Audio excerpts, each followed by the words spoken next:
Here it is, August already. And this is the month when we say happy birthday to our Unity co-founders, Charles and Myrtle Fillmore. They were both born in the month of August, and I think they're the reason why we're all here this morning, right? If not for them, no Unity of Auburn.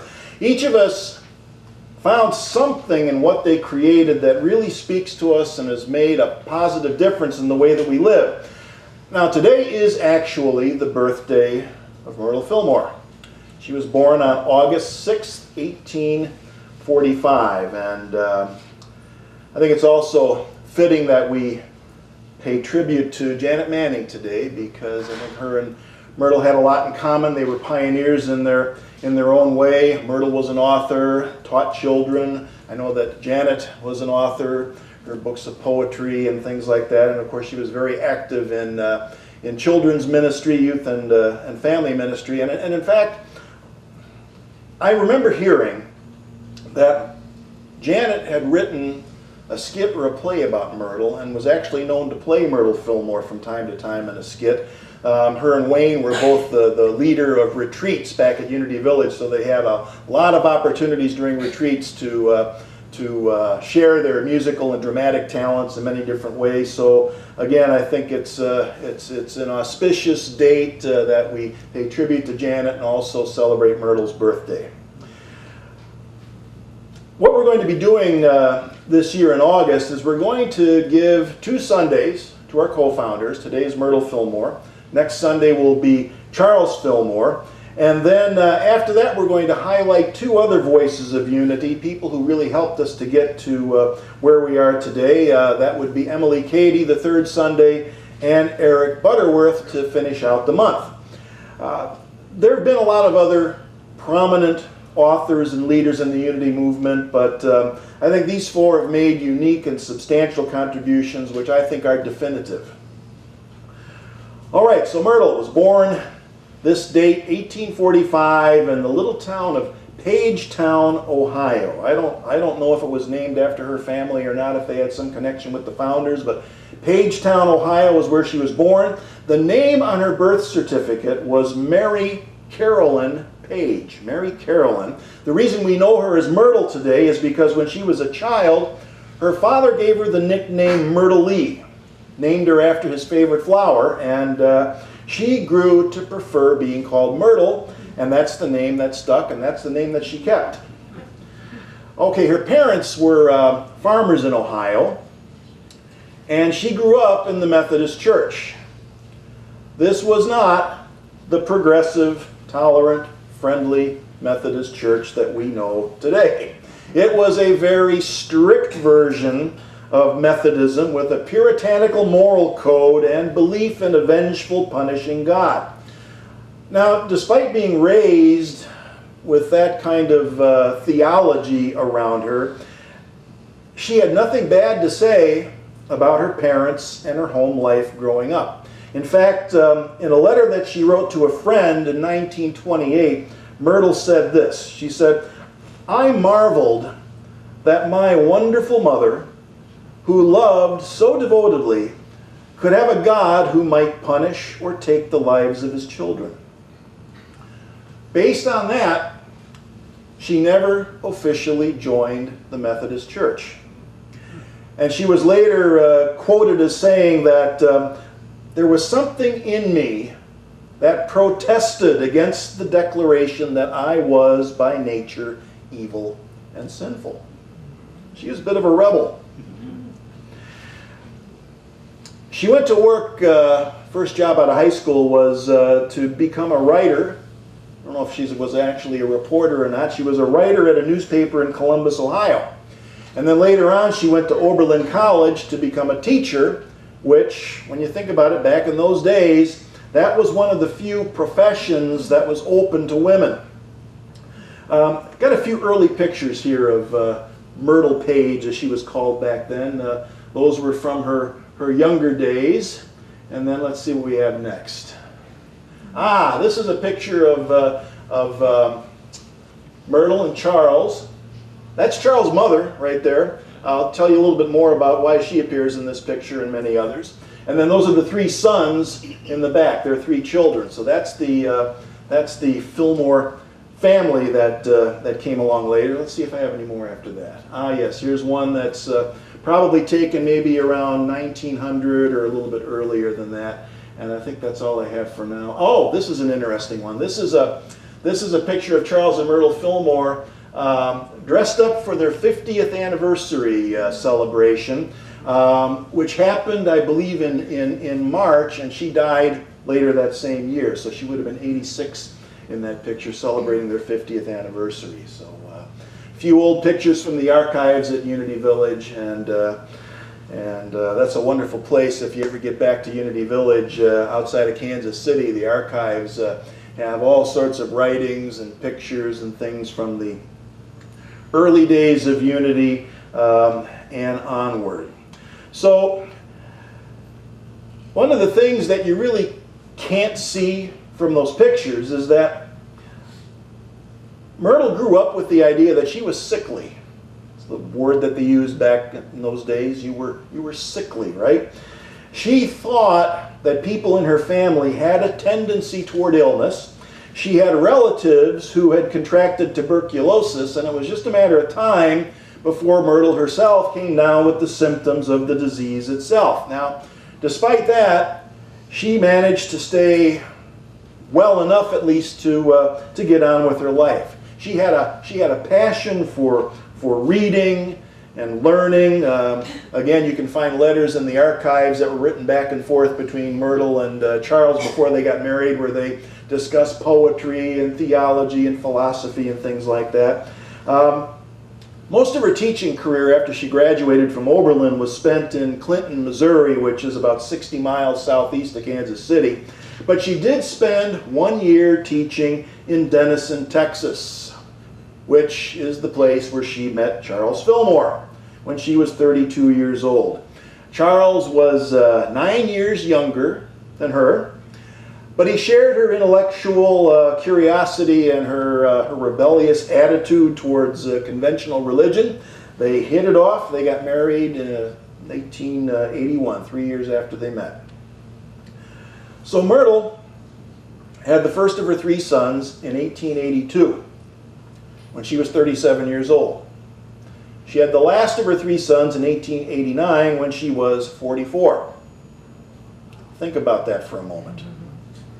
3 children in your late 30s, early 40s, in the 1880s. It's a risky proposition to begin with, but considering the state of the medical profession back then and the issues with her health, it's no surprise that this disease that they identified as tuberculosis came roaring back along with other problems. And the doctors really didn't expect her to live beyond her 41st birthday. They didn't think she'd live to have another child.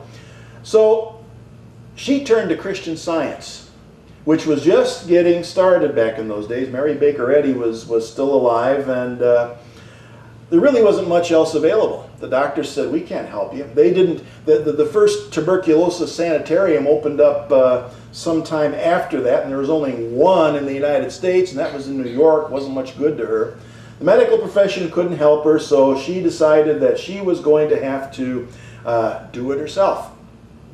So it was right around that time, after she started this practice and after she started looking into the work of a minister called E.B. Weeks and heard a talk by him, that she had a revelation.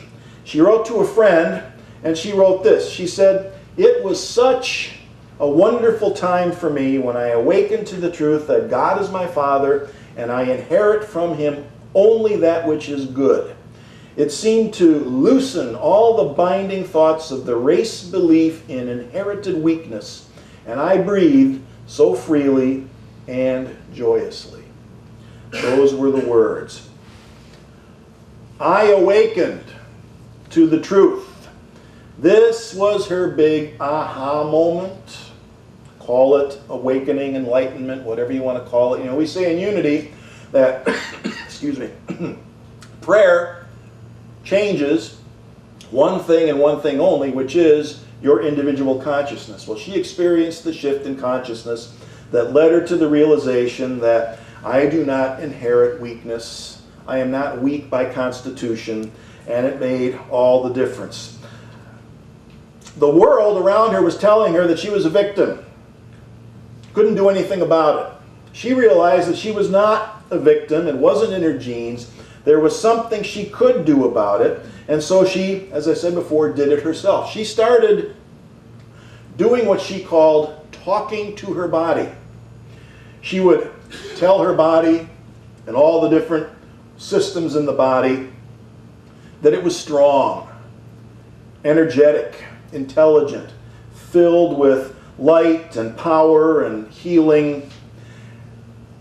This is how she developed the process of using denials and affirmations. She would deny all of that stuff she had been told about being inherently weak and inheriting illness. She denied the truth of that and affirmed the truth that she was, in fact, strong, energetic, and that her body was intelligent enough to heal itself. So, after denying that her physical symptoms were going to overwhelm her and affirming the natural healing power of the human body, she repeated it. She did this over and over and over again until the tubercular symptoms and all the other physical problems were gone. She went on to give birth to her youngest son, Royal, and lived until she was 86 years old. She beat that 41-year diagnosis by quite a bit after this. And then once she was confident that she understood the principles of what was going on with her, she started teaching others, which makes sense because that's what she was at heart. She was a teacher. She never thought that she had any healing powers. She believed that anyone could do the same things that she did if they were willing to change the way that they had been conditioned, the way they'd been conditioned to see themselves and the world around them. So as I mentioned, she made it all the way to age 86. She died on October 6th of 1931, and she never retired. Never retired. She went to the office every day, including the day before she died. Now, the death certificate said that she died from a chronic kidney condition and old age, right? I mean, that's the catch-all phrase that I think they used to use as a cause of death, which really means that you were just worn out, I guess, which isn't a bad way to go out, being used up for a purpose that's bigger than yourself. I think George Bernard Shaw said something about that. We have another picture of Myrtle, which I think is from around 1929. That's her seated at her office desk, 1929. And by the way, she had an office and a desk that was as big as the one that Charles had. In fact, you can see both offices still preserved again in the Unity Archives. That was the final place where they had their offices at Unity. In fact, they make those offices available if people want to go in there and sit and meditate. We had a little group that used to get together. We used to get together in Charles' office, though, but you could still go over there and see both of their offices. They were equals. Charles and Myrtle were equals in everything that they did, and Myrtle never wanted to be a homemaker, okay? This is where that picture comes into play earlier that has Charles' mother Mary in there with them. She was known as Momsy, all right? And she took care of all of the cooking and housekeeping. In fact, the house that Charles and Myrtle lived in, which is still there on the grounds of Unity Village, they call the house the Arches, had no kitchen in it because Myrtle didn't want one. She didn't need one. Momsy was there. She had the big house across the way, and so she did the cooking, and they did their thing. You know, they went over there for meals and things like that, and it worked out perfectly. They got along. They got along great. They were very fortunate to have her. And that meant that Myrtle could work outside the home, right? Unusual in those days, but Charles fully supported it. As you can see, he fully supported her desire to do the work that she was doing as an equal partner, which I think is special and one of the unique things about Unity. And it's something that you still see today in Unity. There are, I can't tell you how many husband and wife ministry partnerships there are. Karen and I, of course, Wayne and Janet before us here, and all over the place. So it's a very common thing, and I think we have their example to thank for that. Okay, so now I want to play a short video clip. It's a video clip, but it has Myrtle Fillmore speaking, one of the few audio recordings that we have of Myrtle Fillmore. She's reading a short poem called The Prayer of Faith. And so here we go.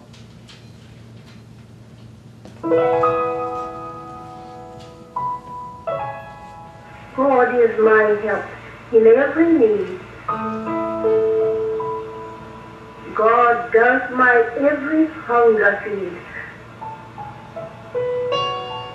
God walks beside me, guides my way through every moment of the day.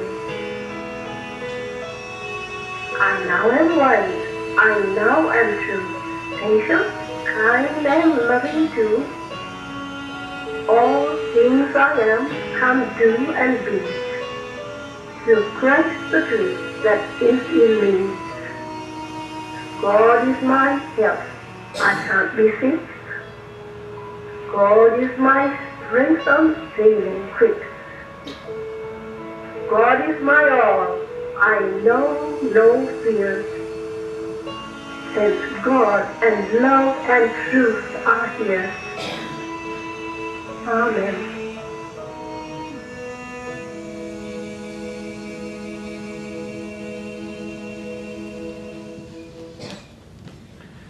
I believe that's the only known recording of Myrtle speaking. They still play that at 11 o'clock on alternate days back at Unity Village. They sort of stop everything at 11 o'clock, and on one day they have Charles reading the Lord's Prayer, and then the next day it's Myrtle reading this. And then have a visit with you. Oh, hello. Is that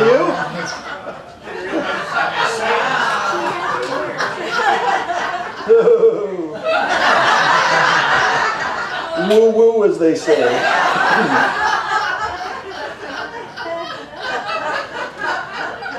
You know, the first time I heard that recording of Myrtle, I thought she sounded a little bit like Eleanor Roosevelt.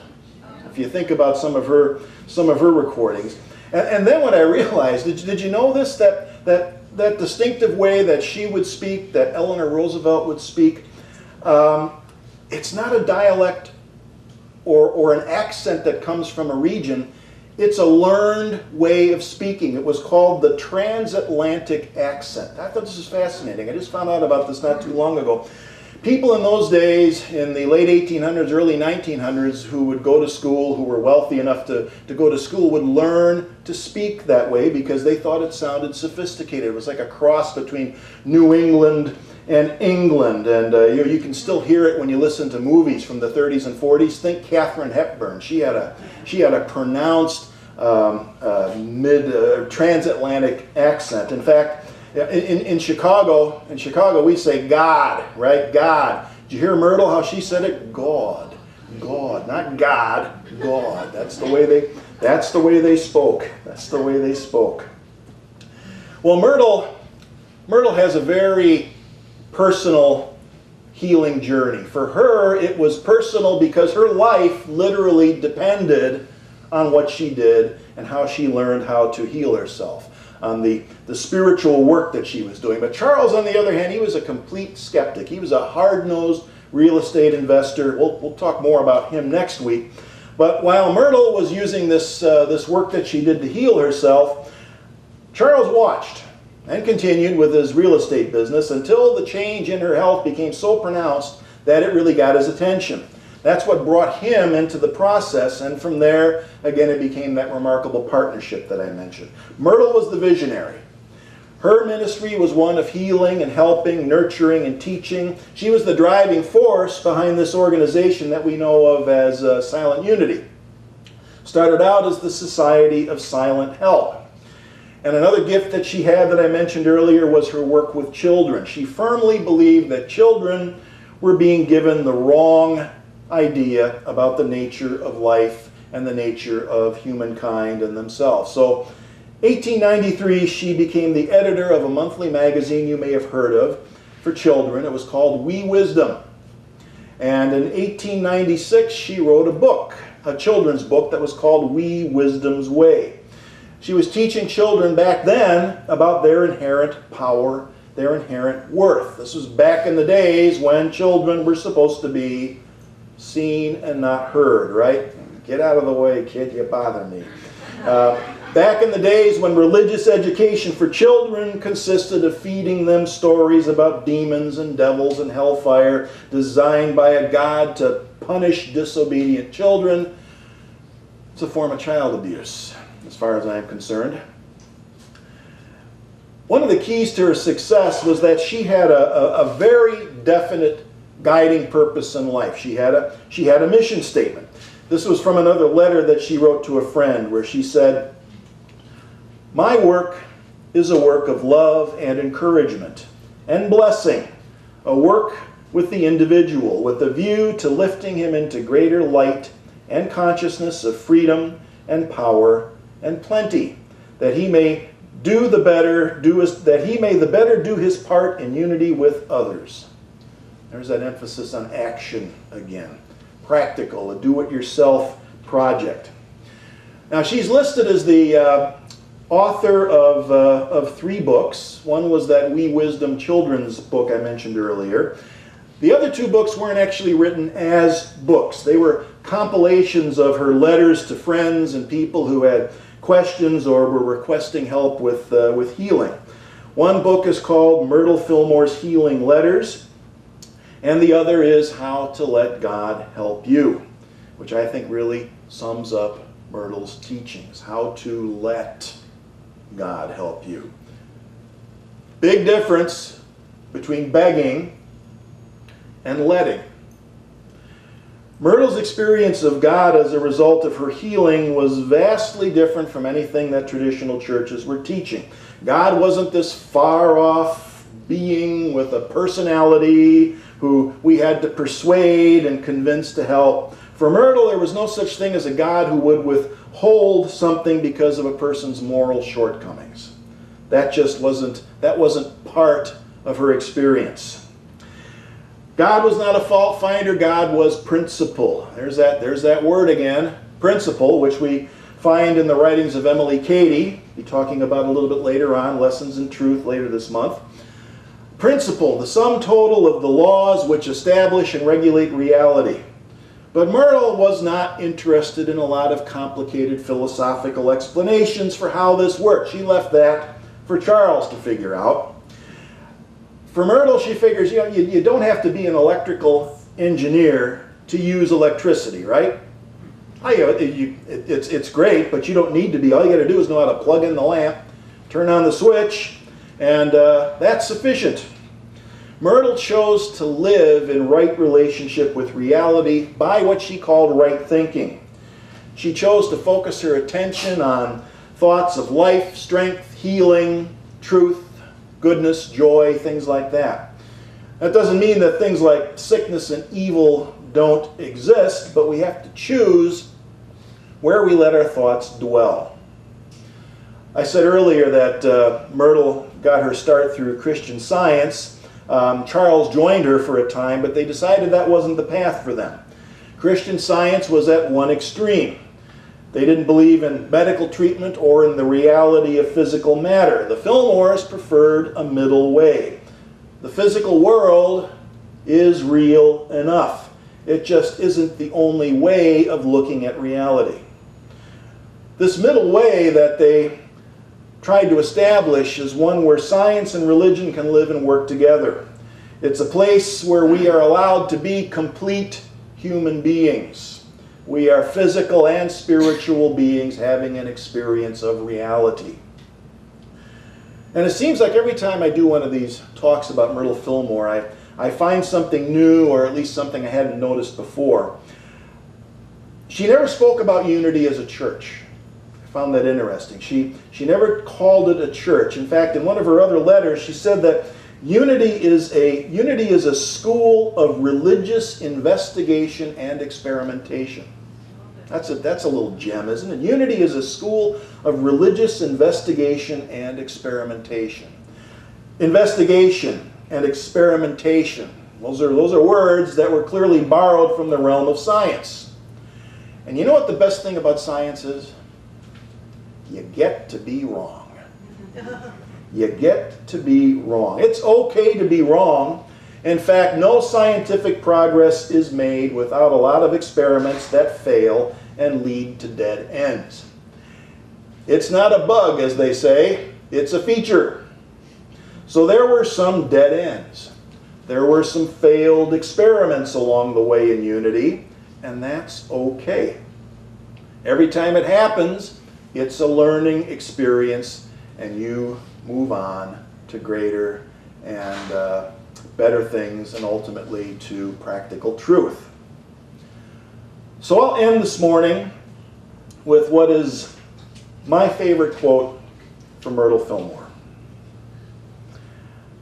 So get busy by using the truth you know. Love those about you in a practical way.